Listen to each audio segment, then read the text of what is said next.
Okay, so I got another one more slot, lecture slot. So I'm worried that I cannot finish it in one lecture slot only, because we will have a face-to-face practical session next Thursday. Next Wednesday. Sama macam hari ni lah, so it will be afternoon Wednesday, then we will have a urinalysis. I'm doing practical on urine analysis or urinalysis next week. So I'm worried that I don't have enough time to finish on the urinary system. I usually need at least 2 classes for this topic. Okay. 2 or 3, because last week I update you on the body fluid, just an introduction to urinary system, and Recording in progress. give you a time for a brochure preparation last week, so you can submit the brochure by, did I say next week or during your study week? Saya pun dah lupa. I think doctor say both also okay. Both also okay. So which Yeah. one do you want? Is it next will be the due date, or you want to drag until your study week? I think can drag, doctor. Okay, how about others? Okay kan? Okay, so ada seorang agree. Okay, that one alright. So I'll give you extra time but I'll just put it until Wednesday the following week on the study week, not that the whole week lah. Right, so I'm worried that later nanti ada yang kata you are using that time to do your assignment, so you don't have time to do your revision somehow. So I'll put it as until Wednesday, okay, for the brochure submission. Okay, so thank you. That so for today's lecture,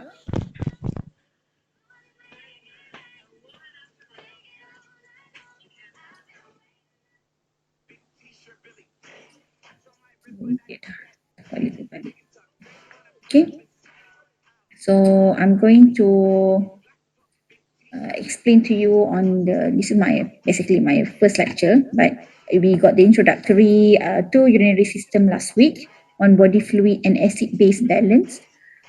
So for now we go to what is urinary system basically. So it says a primary function of the urinary system is to remove waste product made by the body. So you need to understand that. I'm sure you all aware of that.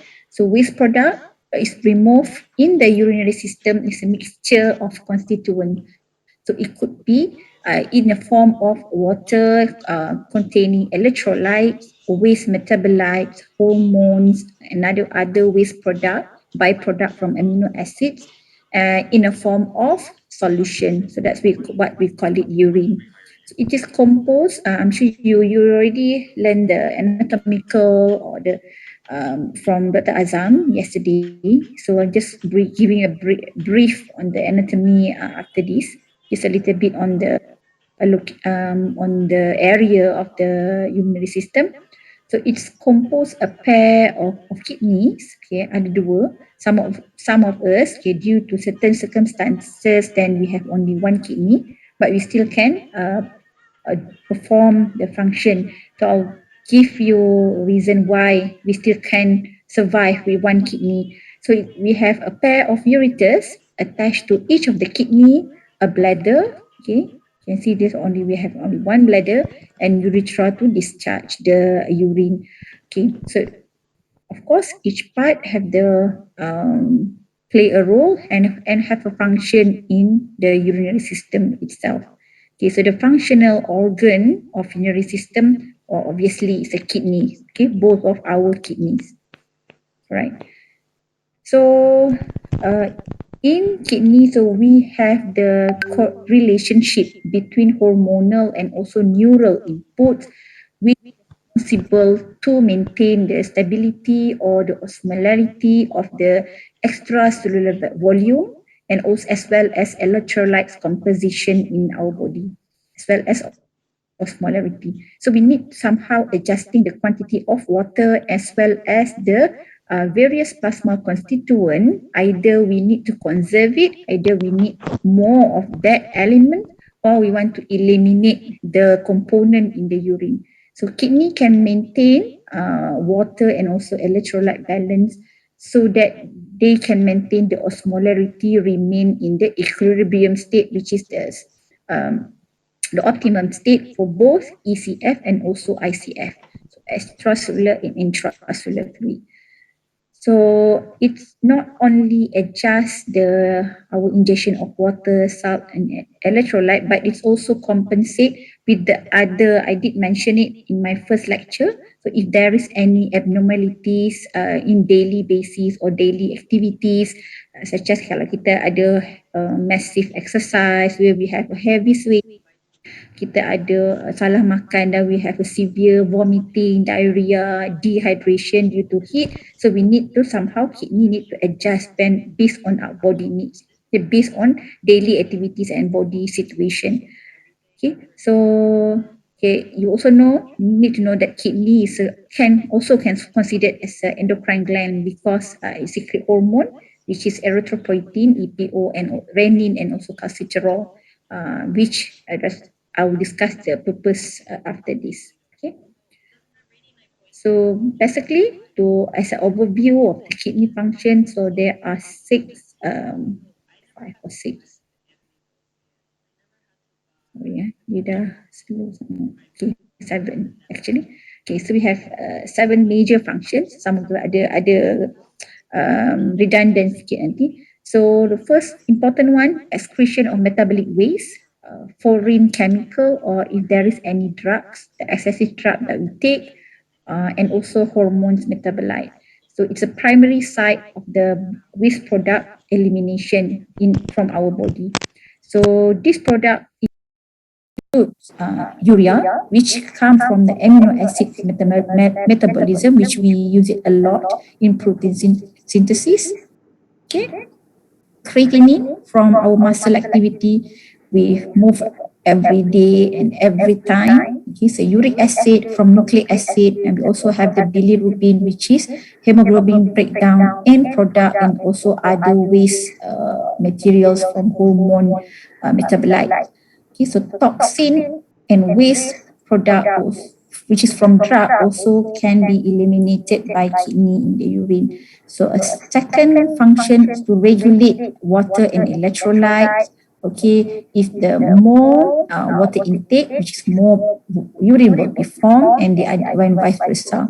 So this condition important, as I said, to maintain a water balance in the body, which the water constituent contain various electrolytes, as I did explain in what the electrolyte minor electrolyte in the body. Sodium, chloride, potassium, hydrogen ion, which is important for acid-base balance, bicarbonate, calcium, magnesium, and so on, to sustain the osmolarity in the body, or the optimum osmolarity. Okay, it's also in blood volume, okay, direct proportional to the arterial pressure, which is involved in long and also short term of regulation of arterial pressure.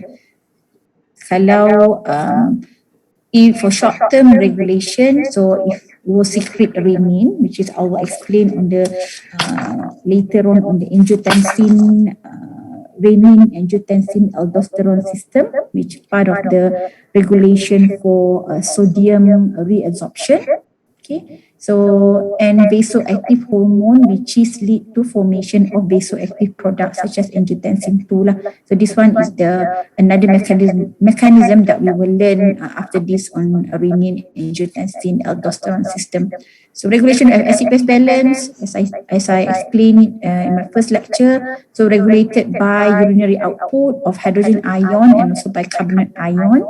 Okay, it also can be incorporated with a lung, which is either respiratory or metabolic balance, or acidosis or alkalosis metabolism by expel CO2, and it will reduce the pH. Okay, and fifth is can produce hormone, such as erythropoietin secreted by kidney, stimulate the production of erythrocyte in bone marrow. So kidney, which is specifically at juxtaglomerular cells, secrete renin to control blood pressure, detected by baroreceptor, which activating this system lah, renin, angiotensin, aldosterone system. Kidney also secrete calcitrol, okay, conversion provitamin D and to its active form. So that's why I said dia ada redundant sikit. So another function is to regulate vitamin D biosynthesis, and also essential for bone formation and reabsorption in GI tract. And the last one is to synthesis the glucose. Kidney also can synthesis glucose from amino acids or other precursor in condition of prolonged fasting, or what we call it a gluconeogenesis. So all of those adalah functions, major functions of urinary system. Right. So now only we can look at the actual our kidney. We've got two kidneys. Okay. It's a bean-like shape. Kalau kita pernah dissect any mice or rat, dia macam bentuk dia selalu makan air kacang. Okay, it look like yang kacang bean, red bean tu. So it look like that, very similar to that. So it's a bean-like shape situated at either vertebral column. Concave portion, concave ke dalam, so the indentation which we call it hilus, which a point of entry of a renal artery and also exit for a renal vein and also ureter at the point of that indentation, which is what we call it hilus. So the kidney can divide it into two parts, which are outer layer, you've got outer layer which is renal cortex, and inner layer we call it renal medulla. So the outermost layer atau yang paling luar sekali is a sheet which is contain of thin connective tissue. I'm sure Dr. Azam covered on this, which cover the whole organ, which we call it as capsule. So medulla region contain about 6 to 18 shaped renal pyramid, which here where the urine produced. So small duct between the tip of renal pyramid will release urine into the like a cup shaped drainage, which we call it minor calyx. So all these minor calyx, several minor calyx will merge then form a major calyx, which combine macam bentuk funnel shape. That's why we call it a renal pelvis. So now urine from renal pelvis will flow into the ureter downwards to the urinary bladder. Okay. Yes. This is the image of the frontal section of kidney, right kidney. So we have a renal cortex here, renal medulla. In this case, we have 1, 2, 3, 4, 5, 6 renal pyramid. In between that is a renal column. Okay. This one is a minor calyx, is a drainage from the renal pyramid and merge into a minor calyx, where here the area we call it a renal pelvis. So this is the indentation that I mentioned as entrance for renal artery, exit for renal vein, and as well as for ureter. So this is the path of the urine drainage, which it come from a collecting duct.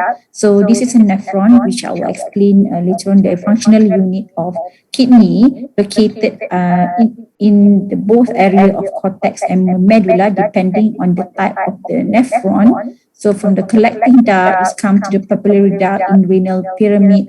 It will collect in the minor calyx, goes to major calyx, renal pelvis, and down to the ureter and urinary bladder. Okay. Right. So saya tak perlu ulang kot this one. I'm sure Dr. Azam got this the more detailed anatomy for the kidney. Okay, you have the parenchyma of the kidney, nephron, which is the functional unit, and this is the drainage that I mentioned just now. Okay. All right. So, ureter will supply a urine from the kidney to urinary bladder for temporary storage.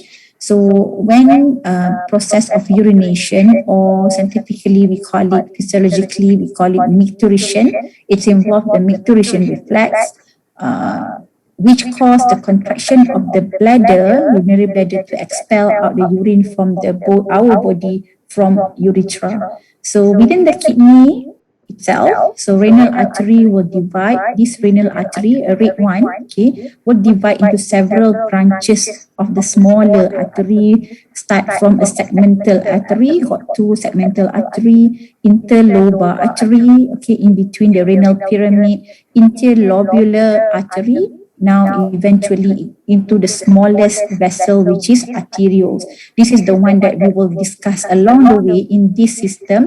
We are talking about arterioles. We are not talking about other types of artery. Okay, within the functional unit or the nephron of the kidney.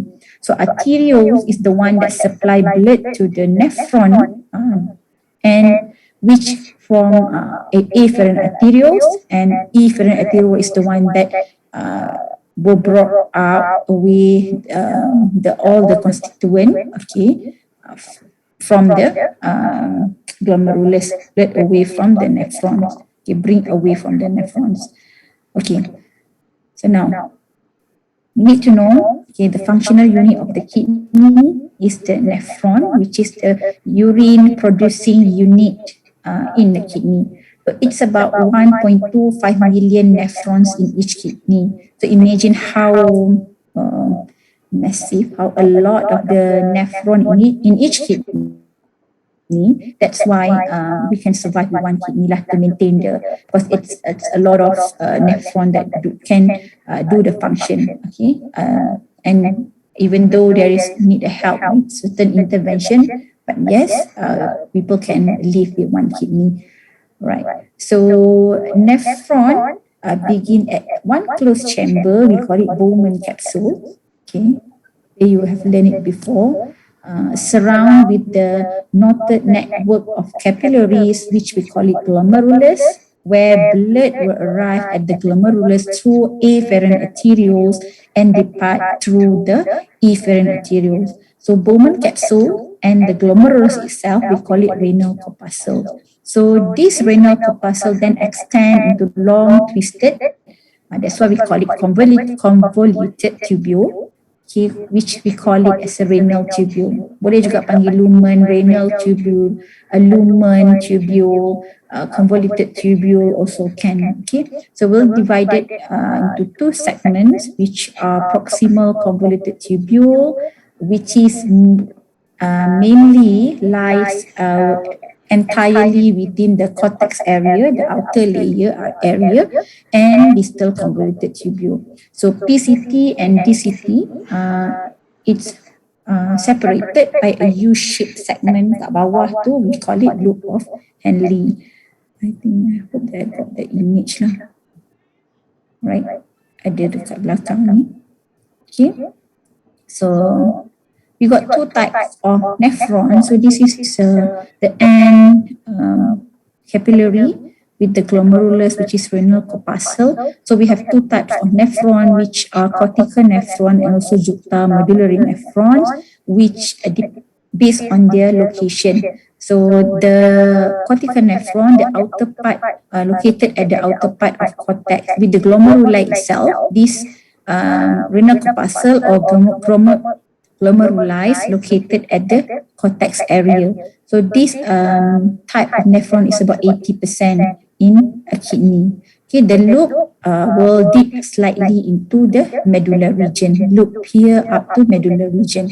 However, for juxtamedullary nephron, so the inner part of the glomeruli is in the cortex area, but next to the medulla is a little bit deeper in the medulla region and have a longer loop nephron. So in this type of nephron, we call it the arteriole that innervated the the nephrons or this U-shape or loop of Henle, we call it vasa recta. Okay, and this consists about 20% of the nephron in our kidney. Okay, we need to know that we have two major components in the nephron, which are vascular component, which is I highlighted as a red color here, and tubular component. So vascular component consists of afferent arteriole, glomerulus itself, and efferent arteriole, and also peritubular capillaries that innervated the nephron. So we have also tubular component which consists of the, kalau dalam gambar is yellow lah. So even though the right up is in blue color, so it's a Bowman capsule which is collect the glomerular filtrate. We have the proximal tubule, loop of Henle, and distal tubule, and this one is distal tubule as well as the collecting duct. Okay, so I got the very brief description there, which proximal tubule have uncontrolled reabsorption and secretion. A loop of Henle established osmotic gradient in renal medulla, which we will discuss very detail on it. And distal tubule and collecting duct control reabsorption of sodium, water, as well as secretion of potassium and hydrogen ion. Then it will determine the fluid that leaving the collecting duct in the urine, either it's concentrated or either it's diluted, either it's having more or less waste. Okay. If there are any questions so far? Tak ada eh? Right. Okay, so this is the overview for urine formation. I'm sure you dah nampak dia punya flow tadi, right? So I think I just go to here lah, right? So from the renal corpuscle, which will be produced the filtrate, okay, then it goes to the proximal convoluted tubule, where here occurred absorption of water and all nutrients, and goes down to descending limb of loop of Henle, which is having a further reduction of water, reabsorption of water at descending limb, and both sodium and chloride at ascending limb, which we will discuss why is that happen. Into surrounding, in between here kat surrounding ni, we have the interstitial fluid and the capillaries. Okay, so this is the flow of the urine formation, that it will go to the distal convoluted tubule, where here the major process is involved in the secretion of ion, acid, drug, and toxin that we want to excrete from our body. Also have varying action on reabsorption of water and sodium ion, which is depending on the hormonal control. If our body need more water, then it will have influence hormone, okay, antidiuretic hormone, ADH hormone, to increase reabsorption of water and also ion into interstitial fluid, and then goes to the capillary, okay, back to the capillary if we need more reabsorption, and goes down to the collecting duct, where also have the variable reabsorption of water and also secretion process. And finally at the papillary duct, which is delivery of the urine to minor calyx. Okay. Okay. So there are three basic processes involved in urine formation by the nephron, which are glomerular filtration, tubular reabsorption, and tubular secretion. Okay, you need to understand that tubular reabsorption, which refer to returning of substances into bloodstream, jangan tertukar dengan secretion. Okay, so once it's been filtrate, we dah masuk dalam tubular component, then we need to reabsorb back the substances that been filtrate back into blood circulation, into bloodstream. So that one is tubular reabsorption. So tubular secretion is to remove a substance from the bloodstream. If we still have the waste, we still have higher concentration of sodium, which our body don't want because of the blood pressure is already high, for example, then we need to secrete more of these substances during tubular secretion process, which is mainly occur at the distal and also collecting duct. Okay, so glomerular filtration occur exclusively in renal corpuscle, okay, while reabsorption and secretion can occur in both proximal and also distal as well as loop of Henle, however, in different degree. Reabsorption predominantly occur in proximal convoluted tubule, where secretion predominantly at distal convoluted tubule, even though it can happen throughout the tubule, throughout the convoluted tubule. All right. So this is another illustration of the which blood plasma through at the glomerular filtration process, blood plasma dissolve a substance, get filtered into glomerular capsule, then goes down, undergo tubular reabsorption, which being white water, ion, and other substances can reabsorb back to from renal tubule to the lumen of the peritubular capillaries to the blood. Then tubular secretion substances such as waste, drug, or other excess ion, you need to secrete or we need to excrete, keluarkan dia, eliminate from the body. So it will secreted from peritubular capillaries into the renal tubule. Okay. Okay, ini sama je, but just to highlight that basically for each flow, only 20% of plasma enters the glomerulus ill-filtered. Okay. However, 80% of the plasma that enter the glomerulus will not filter and leave through the afferent arteriole. So for one flow, but remember that the process is repeated again and again, and we have millions nephron. That's why all of the plasma can get filtered in kidney over time. Okay.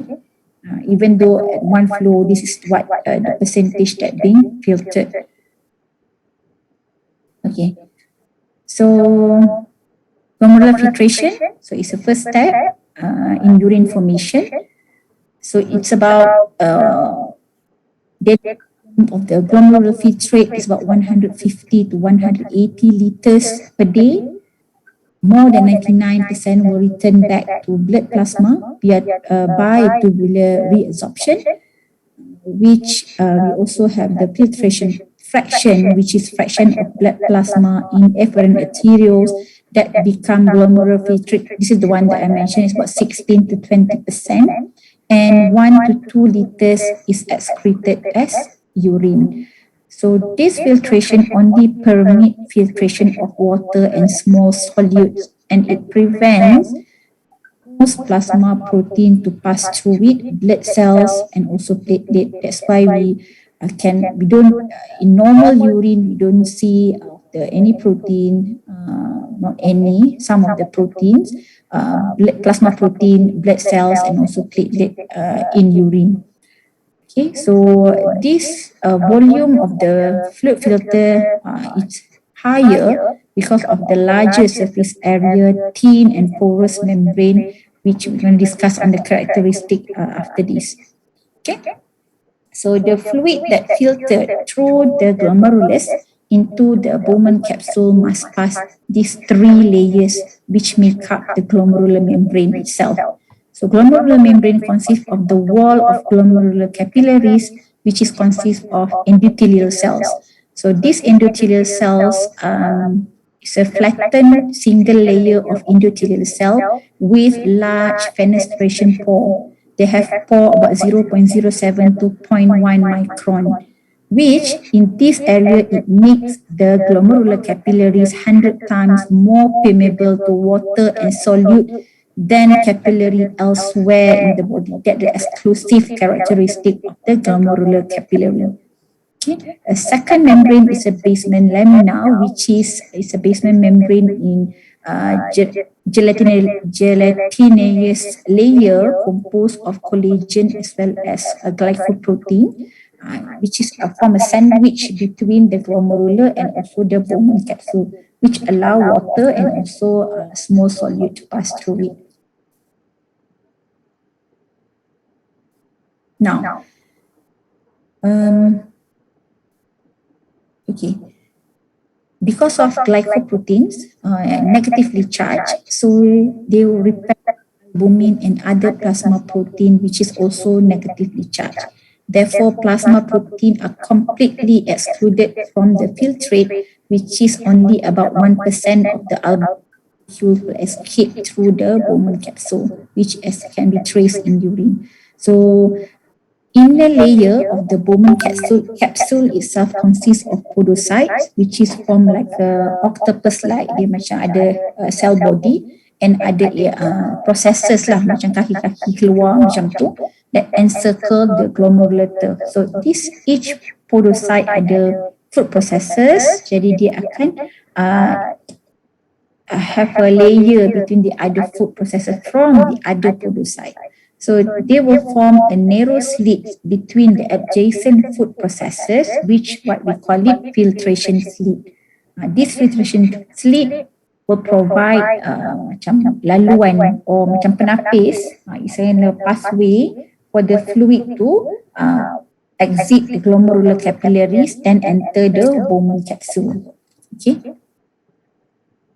So this is the one, it's a filtration membrane, it's the endothelial cells of the glomerular capillaries and podocyte capillaries. So filtration slit is a narrow gap and allow the material to passing out of the blood at glomerulus must be small enough to pass between these filtration slit. Okay. So this is the image. Okay. Number one is this one is a fenestration. They have the flattened layer, single layer of endothelial cells. Have the pore or the fenestration pore, which prevent the filtration of blood cells or other component, okay, from blood plasma to pass through it. So the second one is the basal lamina of the glomerulus, which is also prevent filtration of a larger protein. Then the third one here is a slit membrane between the pedicles. So this is the podocyte, okay, of the glomerular, the Bowman capsule layer, and it form the filtration slit yang macam bila podocyte dia macam dekat-dekat macam tu. Okay, this is the image. So if you look through this, this is the through electron scanning microscope. Kalau microscope biasa, you cannot see this. Okay, this is a cell body of the podocyte. Ada food processes, then it form a filtration slit in between. Okay. Okay. There are few factors need to be considered in the process of glomerular filtration. The first one, that blood enter the glomerulus, it's through afferent arteriole and it leave through the afferent arteriole occur due to the diameter afferent arteriole. Arteriole untuk masuk, afferent is larger than the diameter of efferent arteriole. Okay, kita nak masuk, pintu dia besar. If you want to go up from there, and they have the smaller door. So imagine what's going to happen. So everyone will pull out to the another area if there is any other area lah. Okay, so efferent arteriole is far larger in the diameter, okay, compared to efferent arteriole. So glomerular wall, okay, is leaky because the characteristic that I mentioned just now. We have the large fenestration pore at the wall, glomerular wall, so it's allowed the process, the filtration process, so that the wall is leaky, we call it. So once the blood flow from the efferent arteriole, then the glomerular capillary blood pressure will be increased. Okay, this causes the water and also small size solute in the blood plasma to diffuse out from the glomerulus into the glomerular capsule, then eventually into the Bowman capsule.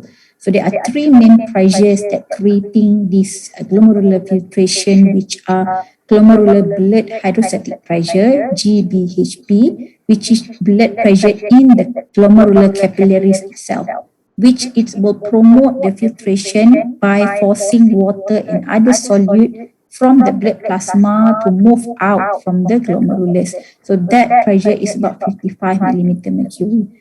So second one is the capsular hydrostatic pressure, which is CHP. When you goes into the all the filtration, okay, goes into the Bowman capsule, and it will creating a pressure which is opposed the first pressure, the GBHP pressure, by creating the hydrostatic pressure of fluid in the capsular space of the renal tubule because of the filtrate, because of the water and solute that move out from the glomerulus just now. So this pressure is about 15 millimeter mercury. So the third one is the blood colloid osmotic pressure, which is BCOP, which also oppose the filtration pressure due to the presence of proteins such as albumin, globulin, and fibrinogen in the blood plasma itself. Okay, in the blood. The blood plasma, that forcing the water or solute not to move out from the glomerulus. Inside the glomerulus, once all the water and solute already goes out, then this is what remaining, such as all the proteins in the blood. Okay, so that's what we call it, blood colloid osmotic pressure. So this is about 30 millimeter mercury. Okay, now, so thus the net filtration pressure is only 10 millimeter mercury after we deduct with the another two pressure that oppose the filtration, which is not favoring the filtration process. So this is where the GBHP occur within the glomerulus or capillaries. The second one is the capsular hydrostatic pressure that creating within after it's moved out from the glomerulus in the Bowman capsule. Then after it's moved out, then it's creating the pressure itself within the glomerulus, the blood capillaries, which blood colloid osmotic pressure. Okay, which then gives us the net filtration pressure. It's only 10 millimeter mercury. All right. Okay. So the higher pressure, as I mentioned that tadi, in the glomerular capillaries due to the larger diameter of the afferent arterioles compared to the efferent arterioles.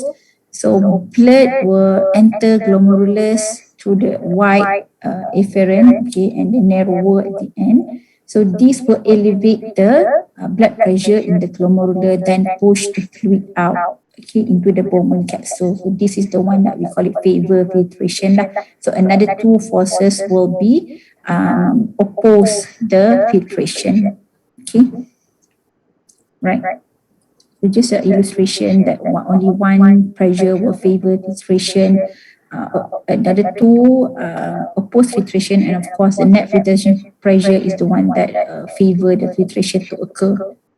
Okay. So these are the substance. Saya ada lagi nanti gambar dekat bawah ni.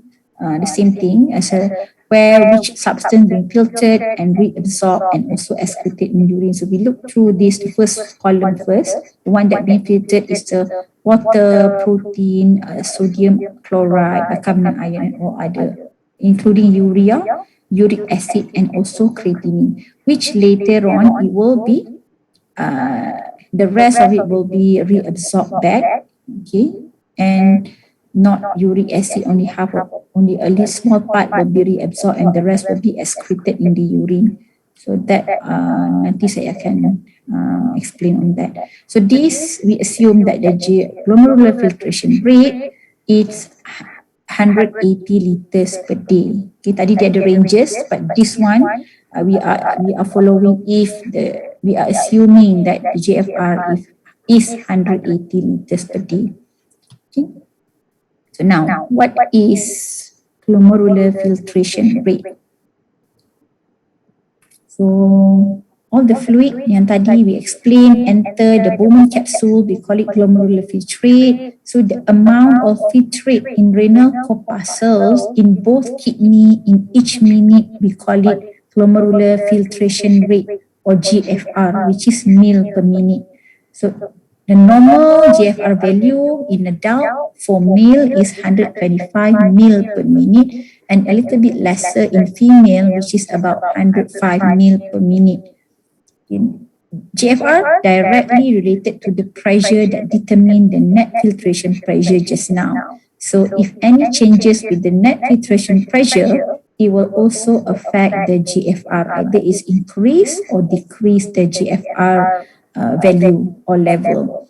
Okay, so 100 liters, 180 liters of glomerular filtrate is on average GFR become 125 mil per minute in male and 160 liters glomerular filtrate of GFR is about 115 mil per minute in female. Okay, assuming that lah. Right. So here's come the importance of maintaining the balance, which the homeostasis, which require kidney to maintain the relatively constant GFR. Okay, why is that? Okay, if the GFR is too high, then the substance pass too quickly, they're not being reabsorbed. So which means that body will lose a lot of important substance, electrolyte that need by water, electrolyte and need by the body. If it's too low, then nearly all substances will reabsorb and also some waste product are not adequately excreted. Okay. There are two mechanisms which can regulate GFR by these two characteristic or function. The first one is by adjusting blood flow into and out the glomerulus, and the second one by altering the glomerular capillary surface area available for the filtration process. So this can be achieved by this mechanism, three mechanisms, which are renal autoregulation, neural regulation, and hormonal regulation. So at the beginning, I mentioned that it's a relationship between all of the process between the kidney itself, renal, have a regulation within the kidney, neural, the nervous system, and also the endocrine system, which is the hormonal regulation. Okay. What is renal autoregulation? From its name adalah regulation by itself lah. Kidney can regulate kidney itself by having in-house mechanism of controlling a GFR. We have two mechanisms, which are myogenic mechanism and tubular glomerular feedback, TGF. Okay. So what is myogenic? The wall of afferent arterioles composed of smooth muscle cells which can constrict and also dilate if there is any changes of the blood pressure depending on the blood pressure. So it will detect by the baroreceptor, okay, the changes on the blood pressure. Okay. If blood pressure increase, then GFR will be increased. So the elevated of this blood pressure will stretch the wall of the afferent arterioles. So to respond to this, then these muscle cells will contract and narrow down the lumen.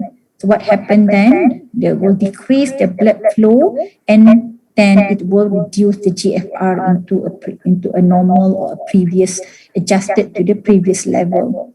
Okay, what is tubular glomerular feedback? We have both tubular and vascular component cells in juxtaglomerular apparatus, which detecting the increased flow or salt increment, which can cause the macula densa, which is a specialized granular cells, to release ATP and adenosine. So what happened when it release ATP and adenosine? It will constrict the afferent arteriole, reduce the blood flow, as well as then it will consequently reduce the GFR. So this feedback also involves the reduction of nitric oxide, which is a potent vasodilator. Okay, bila vasodilator means that action is actually stopping or macam break lah, stopping the ATP and adenosine action just now. So in contrast to that functions, nitric oxide will be released by juxtaglomerular cells, and act as a vasodilator to dilate lah. So when GFR is above normal, because of maybe due to the elevated of the blood pressure, then the flow will be rapidly lah. So this condition will detected by macula densa, okay, then which the tubule have lesser time to reabsorb all the electrolytes and water. So as a result, juxtaglomerular cells will release instead of more, then it will release less nitric oxide to the circulation, which less vasodilation on the afferent arterioles, or in the other words, it will together with the myogenic mechanism just now to constrict the afferent arterioles. Then GFR will back into its original level or its normal level. Okay. Okay. Right. So now we have neural regulation where all the renal vessels, afferent and efferent arteriole is innervated by sympathetic nerve fiber, which release norepinephrine. So norepinephrine is a potent vasoconstrictor through the alpha-1 receptor, which is abundant. It can be found a lot in smooth muscle in afferent arterioles. So in condition of GFR, blood pressure increase, GFR will be also increased, then it will give a feedback to sympathetic nervous system, which I think ada nanti on the specific mechanism. This nervous system will be stimulated, then norepinephrine will be released. So it will cause the vasoconstriction, then the blood pressure will be reduced to its original value. Then ultimately it will reduce the GFR. Now, the third one is the true hormonal regulation, which are two hormones involved in regulating GFR, which are angiotensin 2 and AMP, atrial natriuretic peptide. Okay. So angiotensin 2 is a potent vasoconstrictor. Jadi effect dia kalau blood vessel to constrict the blood vessels, okay, it will release angiotensin 2 in the circulation, then reduce the blood vessel by and also reduce the GFR. So AMP, okay, it released by the atrium cells in the atrium of the heart, cause the opposite action, which is a vasodilation. So release of AMP will cause the vasodilation of the renal artery and as well as increase the capillary surface of filtration. Therefore, it will increase the GFR back. Okay, because it's reduced just now. Okay, this is the adjustment just to show the vasoconstriction will reduce the glomerular capillary blood pressure, then reducing the net filtration pressure and also the GFR. And the opposite mechanism occur when we're having a vasodilation of the afferent arterioles, then it will increase because of increase of the blood flow, it will increase the glomerular capillary blood pressure as well as the net filtration pressure and increase the GFR.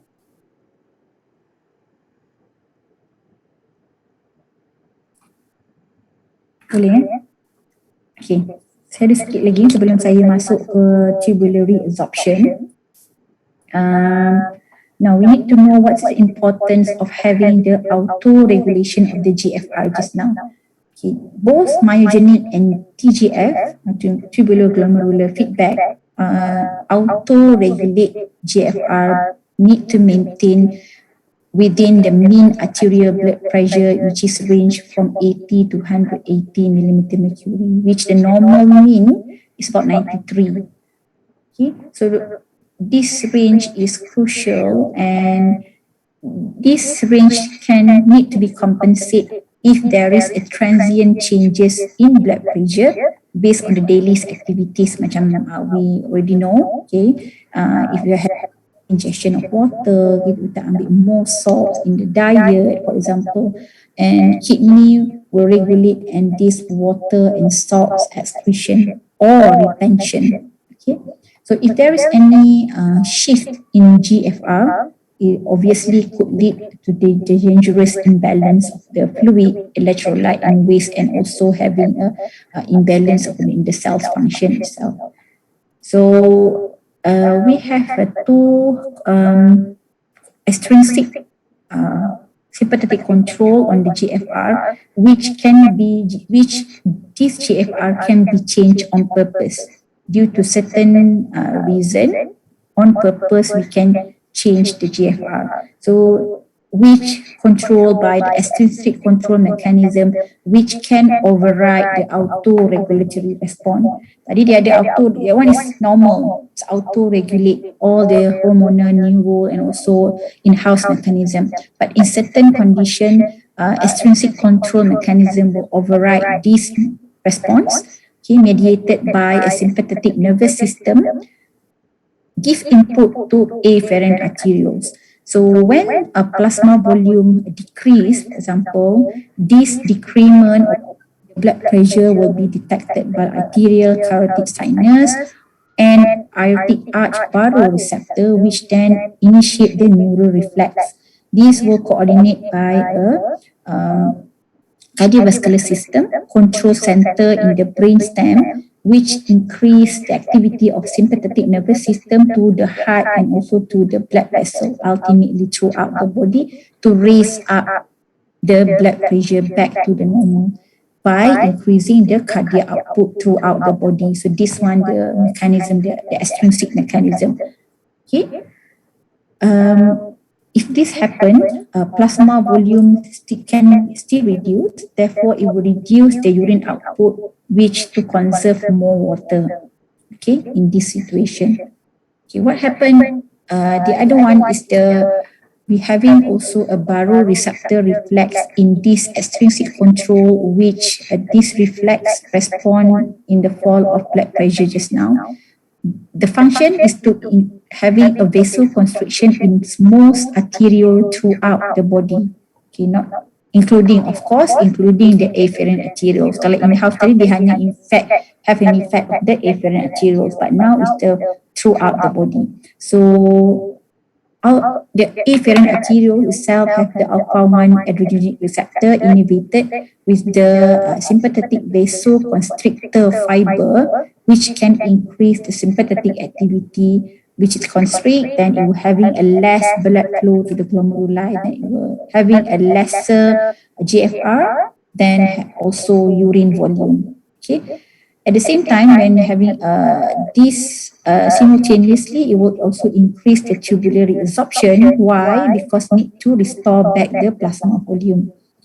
Okay, sama juga the other way. This one, if it's vice versa, if it's elevated, you also can detect it. Okay, then blood vessel will be dilated and increased blood pressure. More fluid will be filtered and more water or electrolyte will be eliminated as urine. Okay, I hope that is clear. So this is a baroreceptor reflex that can influence on the GFR due to the detection of the fall of the blood pressure, detection by this aortic arch baroreceptor, increased sympathetic activity, increased cardiac output, okay, and also having effects on afferent arterial vasoconstriction, reduce GFR, reduce volume, and increase back the blood pressure. So it's the other way around lah. Okay, almost 3:30, so almost 1 hour. I got ada halfway to go. Like, do you want to have a break? Boleh kita break a few minutes. Sebelum saya secretion, saya masuk next week lah. I can combine with the other one. Can we have a break for 5 minutes? 5 minutes, 3 minutes ke? Boleh? Hello. Sure, doctor. Right, thank you.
Okay, sorry, we'll continue. Not that much. This. Okay. Now, we will discuss about the tubular reabsorption. We finish with the glomerular filtration. So this process is to return most of the water and other component, electrolytes back into blood circulation. Okay. All constituent except plasma protein at this stage it's with the same concentration what is in the glomerular filtrate as in plasma. Okay. So excess amount of any essential materials, electrolyte are secreted in urine excess. The one that we need, then we will consume through tubular reabsorption. So normally 99% of the filtrate drop back to the circulation. So 99% of water being reabsorbed. 100% of filtered sugar, there is supposedly no sugar in the urine, 100% filtered back, and 99.5%, which is almost 100% lah, filtered salt will be filtered back, and just another 0.5% will be excreted in the urine.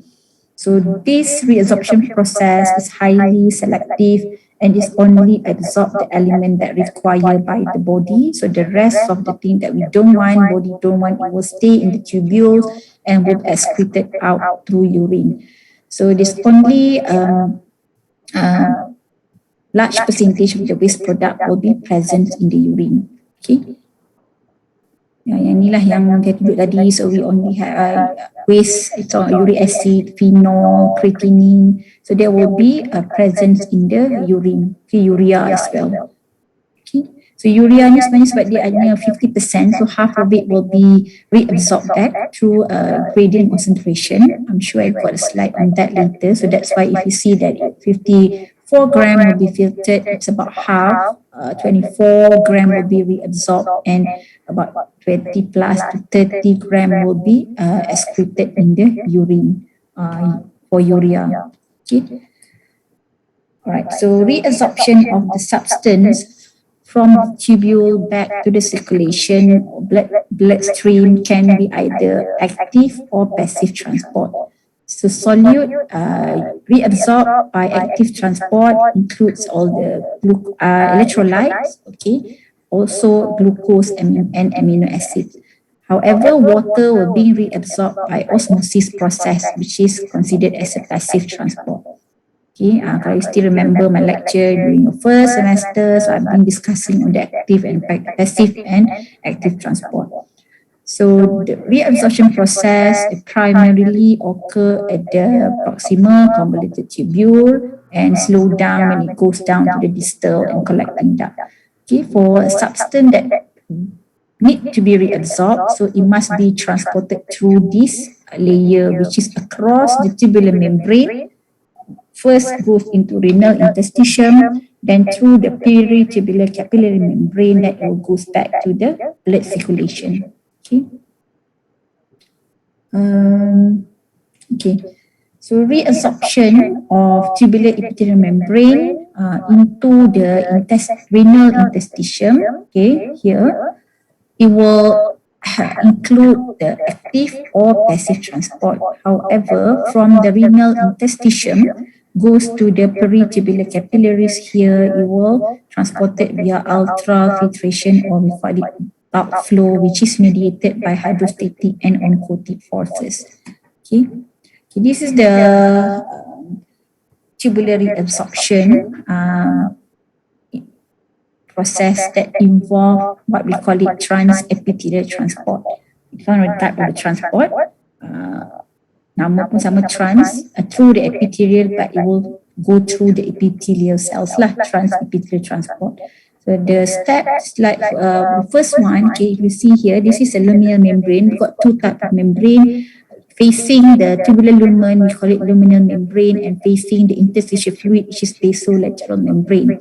So substances must leave the tubular fluid by crossing these cells, which is crossing the luminal first, of the tubular epithelial cells to pass through the cytosol of the tubular cells, then goes to the other side of the tubular cells.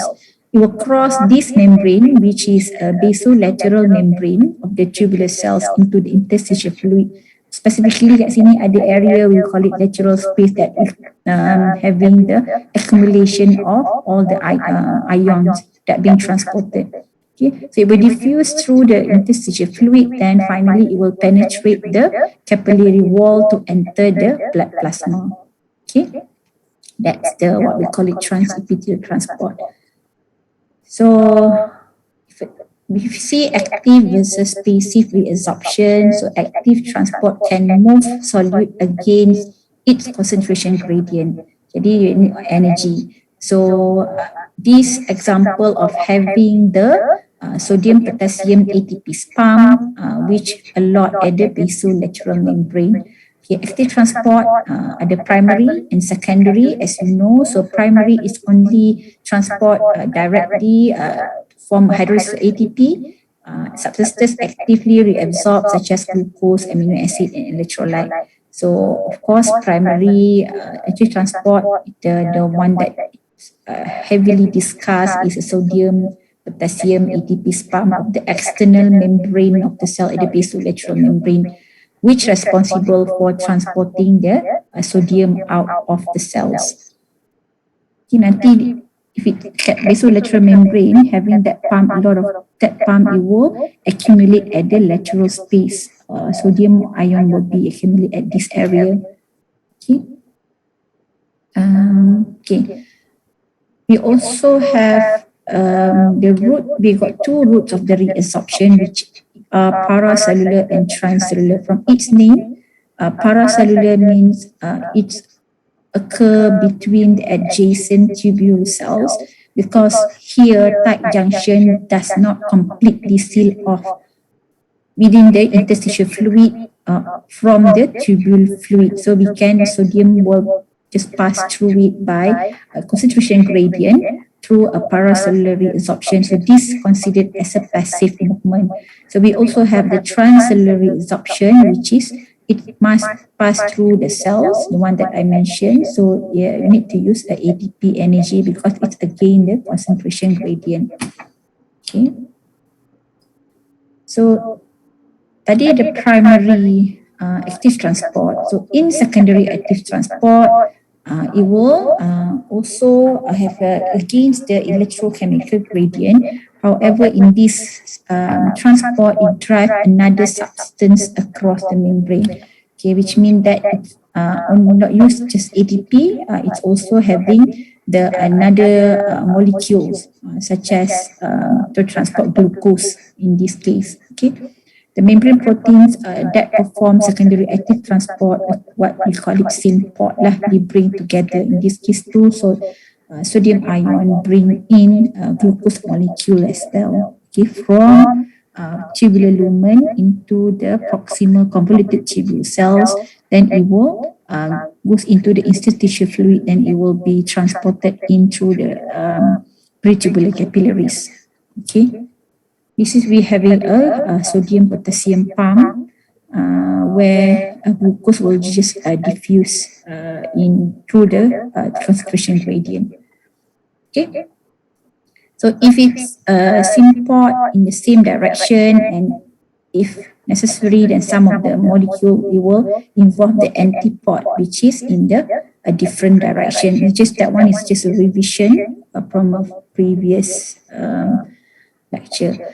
So as I mentioned, so sodium potassium ATP pump is very essential for reabsorption, where it's responsible for about 67% of the reabsorption occur in proximal tubule, which having a role in also absorbing glucose, amino acid, water, chloride, and also urea, which then it will link to the potassium secretion. Okay, so 25% responsible occur reabsorption in loop of Henle, which is mainly at the ascending loop of Henle, because of that's a lot of this pump which the descending more permeable to water, but not at the ascending loop of Henle. Okay, along with chloride reabsorption, which here it's involved in the mechanism where to produce a varying concentration of volume. If you need more water, then it will reabsorb more at this area. Then the other way around lah. If you need lesser, then lesser being reabsorbed. Okay, so 8% will be reabsorbed in the distal and collecting duct tubules. Masalah hijau ni. Collecting tubules, okay, which at this point it was subject to hormonal changes. Okay, so this reabsorption is energy dependent and present at the basolateral membrane, where this pump transport sodium out of the tubular cells into a lateral space, which then will cause the intracellular sodium will be reduced, whereas concentration of sodium in lateral spaces will be increased. Okay, what happened then, once the higher concentration of sodium concentration in tubular lumen, it will allow the passive movement of sodium across the luminal border to the tubular cells. Okay, because it's already causing the, this will cause the sodium to be, decrease in intracellular. All right. Okay, now this one is passive transport, mainly on water molecule by osmosis. When water moves across the tubule into renal interstitium, it may also carry some solute, which is process we call it solvent drag, involved mainly of sodium ion as well. We also have the obligatory water reabsorption, where water will be reabsorbed with solute in tubular fluid, which permeable to water, which is at the proximal and descending loop of Henle. Okay, so because at this point, water will be reabsorbed, it's mainly on the regulation on the antidiuretic hormone, which increase the permeability of the distal part of the tubule by insertion of aquaporin channels, which increase the permeability, wall permeability to the water. Another one is the facultative water reabsorption, which water reabsorb will be regulated by ADH in the ADH also using a hormone, but mainly occur at the collecting duct. So another substance that is a passive movement is the urea. Saya rasa saya ada dia punya image dia. Okay, so this one is just the explanation on this lah, how the reabsorption at the proximal convoluted tubule bring all the nutrient. Okay, for example, glucose and sodium will bind simultaneously at the symport protein, okay, at the apical surface of the cells, then it will transported in the same direction, okay, towards the interstitial surface. So, macam saya tadi lah, it's about 50% water, sodium and chloride will be entered to the nephron and being reabsorbed back to the circulation. Okay, so at the proximal convoluted tubule, we have the recovery bicarbonate ion, which I did explain this when we on the acid-base balance the other day, to maintain the bicarbonate ion and also increase the hydrogen ion reabsorption to the blood circulation. Saya tak perlu ulang dah lah this one. Okay, so okay, at the loop of Henle, we basically got, saya ada dua lagi, beberapa slide lagi kat sini. Okay, saya ada, okay, sorry ya, saya ada another meeting sebenarnya at 3:30 tadi. Can we stop here at reabsorption at loop of Henle? Nanti saya akan sambung dekat sini. Saya akan explain on the descending thick and descending limb and thin and thick ascending section of the loop of Henle to having a reabsorption. I'll cover the secretion process. Okay. Then the counter current mechanism on vasa recta, and the last part will be the micturition reflex on the how we urinate lah for the micturition process to occur. Okay, I will discuss on that next week. Okay, on Tuesday. Then we will have practical on Wednesday. So I will share the practical manual later lah next week. Okay. Any question? I have to stop here. Nanti I have to pick up my kids as well.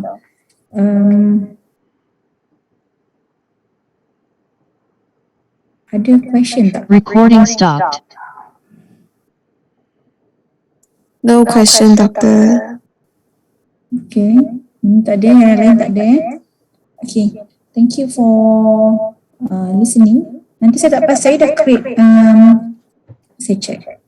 You all aware tak yang saya letak on the quiz for Yes, doctor, the submission for quiz. Right? submission. I think I put it end of this week on Friday. So I'm just worried that you are not aware of the submission platform. So saya tak ada alert Winnie pun. So hope that you can send it lah. So you can just handwriting also can, whatever lah. So you, only 15 being submitted. So the due date will be, lambat lagi. I put it on Monday. Which this Sunday basically 12 AM. That's why I put it Monday. Okay. So make sure everyone send that one. Brochure will be the study week, and will be one more task lah on the practical report later on. Tapi that one I will explain. That one will be just a simple practical report by answering my question in the manual. Okay. I think that's all. Thank you very much everyone for your attendance. Don't forget to click your attendance. See you all next week. Assalamualaikum. Have a good day. The rest of Thank you, doctor. the- Thank you, doctor. Doctor.